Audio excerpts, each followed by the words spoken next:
आज के निबंध का शीर्षक है विकलांग श्रद्धा का दौर, जो कि हरिशंकर परशाई द्वारा 1980 में लिखा गया। तो पढ़ते हैं निबंध विकलांग श्रद्धा का दौर। अभी अभी एक आदमी मेरे चरण छूकर गया है। मैं बड़ी तेज़ी से श्रद्धेय हो रहा हूँ, जैसे कोई चलतू औरत शादी के बाद बड़ी फुर्ती से पतिव्रता होने लगती है। यह हरकत मेरे साथ पिछले कुछ महीनों से हो रही है कि जब तक कोई मेरे चरण छू लेता है। पहले ऐसा नहीं होता था। हाँ, एक बार हुआ था, पर वह मामला वहीं रफा दफा हो गया। कई साल पहले एक साहित्यिक समारोह में मेरी ही उम्र के एक सज्जन ने सबके सामने मेरे चरण छू लिए। वैसे चरण छूना अश्लील कृत्य की तरह अकेले में ही किया जाता है, पर वह सज्जन सार्वजनिक रूप से कर बैठे तो मैंने आसपास खड़े लोगों की तरफ गर्व से देखा। तिलचट्टों, देखो, मैं श्रद्धेय हो गया, तुम घिसते रहो कलम। पर तभी उस श्रद्धालु ने मेरा पानी उतार दिया। उसने कहा, अपना तो नियम है, गौ, ब्राह्मण, कन्या के चरण जरूर छूते हैं। यानी उसने मुझे बड़ा लेखक नहीं माना था, ब्राह्मण माना था। श्रद्धेय बनने की मेरी इच्छा तभी मर गई थी। फिर मैंने श्रद्धेयों की दुर्गति भी देखी। मेरा एक साथी पीएचडी के लिए रिसर्च कर रहा था। डॉक्टरेट अध्ययन से और ज्ञान से नहीं, आचार्य कृपा से मिलती है। आचार्यों की कृपा से इतने डॉक्टर हो गए हैं कि बच्चे खेल खेल में पत्थर फेंकते हैं तो किसी डॉक्टर को लगता है। एक बार चौराहे पर यहाँ पथराव हो गया। 5 घायल अस्पताल में भर्ती हुए और वे 5 हिंदी के डॉक्टर थे। नर्स अपने अस्पताल के डॉक्टर को पुकारती, डॉक्टर साहब, तो बोल पड़ते थे ये हिंदी के डॉक्टर। मैंने खुद कुछ लोगों के चरण छूने के बहाने उनकी टांग खींची है। लंगोटी धोने के बहाने लंगोटी चुराई है। श्रद्धेय बनने की भयावहता मैं समझ गया था, वरना मैं समर्थ हूँ। अपने आप को कभी श्रद्धेय बना लेता। मेरे ही शहर में कॉलेज के एक अध्यापक थे, उन्होंने अपनी नेम प्लेट पर खुद ही आचार्य लिखवा लिया था। मैं तभी समझ गया था कि इस फूहड़पन में महानता के लक्षण हैं। आचार्य बम्बई वासी हुए और वहाँ उन्होंने अपने को भगवान रजनीश बना डाला। आजकल वह फूहड़ से शुरू करके मान्यता प्राप्त भगवान है। मैं भी अगर नेम प्लेट में नाम के आगे पंडित लिखवा लेता तो कभी का पंडित जी कहलाने लगता। सोचता हूँ लोग मेरे चरण अब क्यों छूने लगे हैं। यह श्रद्धा एकाएक कैसे पैदा हो गई? पिछले महीनों में मैंने ऐसा क्या कर डाला? कोई खास लिखा नहीं, कोई साधना नहीं की, समाज का कोई कल्याण भी नहीं किया, दाढ़ी नहीं बढ़ाई, भगवा भी नहीं पहना, बुजुर्गी भी कोई नहीं आई। लोग कहते हैं ये वयोवृद्ध है और चरण छू लेते हैं। वे अगर कमीने हुए तो उनके कमीनेपन की उम्र भी 60-70 साल की हुई। लोग वयोवृद्ध कमीनेपन के भी चरण छू लेते हैं। मेरा कमीनापन अभी श्रद्धा के लायक नहीं हुआ है। इस 1 साल में मेरी एक ही तपस्या है, टांग तोड़कर अस्पताल में पड़ा रहा हूँ। हड्डी जुड़ने के बाद भी दर्द के कारण टांग फुर्ती से समेट नहीं सकता। लोग मेरी इस मजबूरी का नाजायज़ फ़ायदा उठाकर झट मेरे चरण छू लेते हैं। फिर आराम के लिए मैं तख्त पर लेटा ही ज़्यादा मिलता हूँ।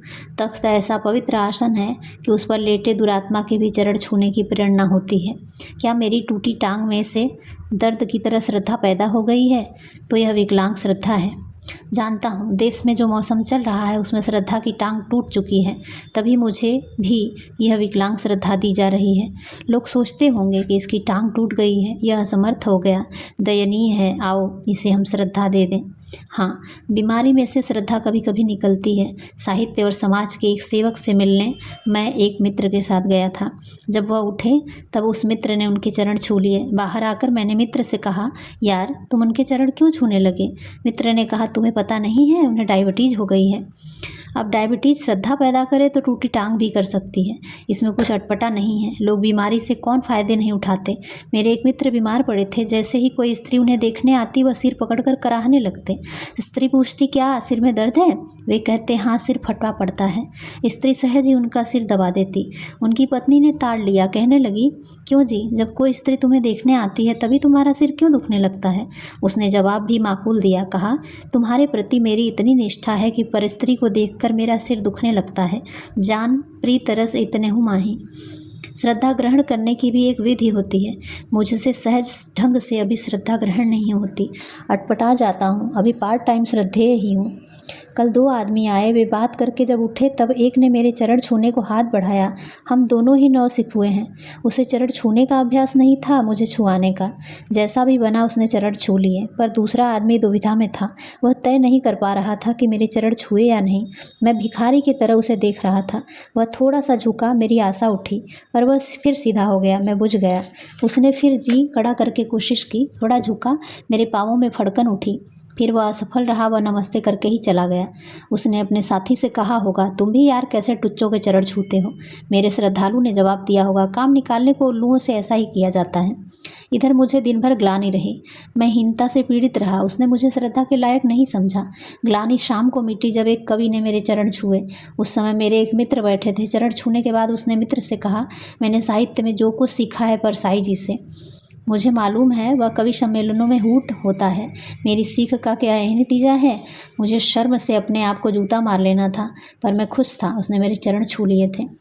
अभी कच्चा हूँ। पीछे पड़ने वाले तो पतिव्रता को भी छिनाल बना देते हैं। मेरे ये श्रद्धालु मुझे पक्का श्रद्धेय बनाने पर तुले हैं। पक्के सिद्ध श्रद्धेय मैंने देखे हैं। सिद्ध मकर ध्वज होते हैं। उनकी बनावट ही अलग होती है।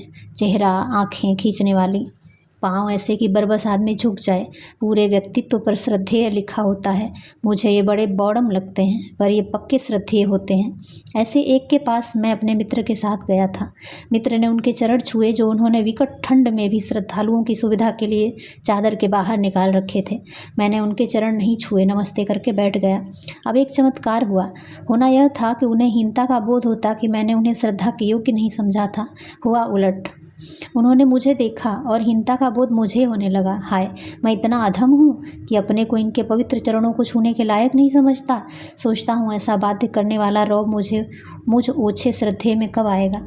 श्रद्धेय बन जाने की इस हल्की सी इच्छा के साथ ही मेरा डर बरकरार है। श्रद्धेय बनने का मतलब है नॉन पर्सन, अव्यक्ति हो जाना।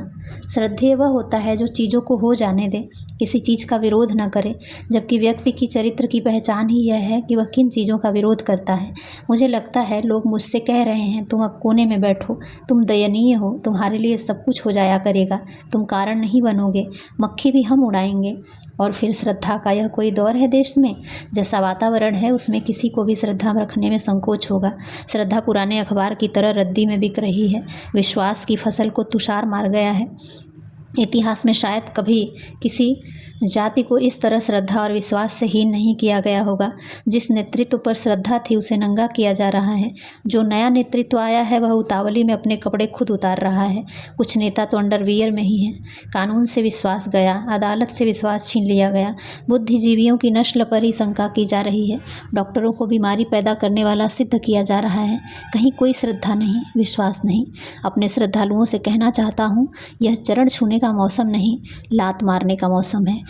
मारो एक लात और क्रांतिकारी बन जाओ। धन्यवाद।